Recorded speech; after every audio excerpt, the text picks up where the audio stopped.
রাস্তা আমাদেরকে বাড়ালেই যে সমস্যার সমাধান হবে তা না।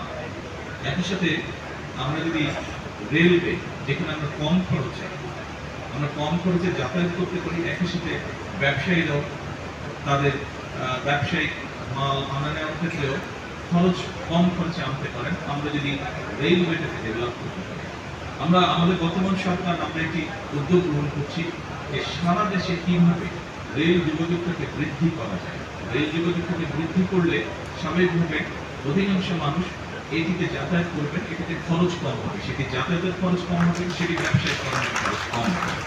আমরা রাস্তা যতই বড় করতে থাকি ততই গাড়ি নামবে রাস্তায়, ট্রাফিক বাড়বে। এবং আরেকটি বিষয় আমাদের মনে রাখা প্রয়োজন, জনসংখ্যার ভিত্তিতে আমরা পৃথিবীর খুব সম্ভবত ৮ম স্থানে আছে, কিন্তু আমরা ল্যান্ড ওয়াইজ যদি চিন্তা করি আমাদের দেশটা মতো অত বড় নয়, অনেক দেশ থেকে ছোট।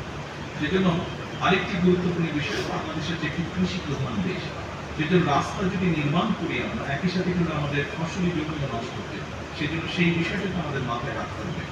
এত বিপুল সংখ্যক জনগোষ্ঠীর খাবার তো আমরা বিদেশ থেকে ইম্পোর্ট করা সম্ভব না।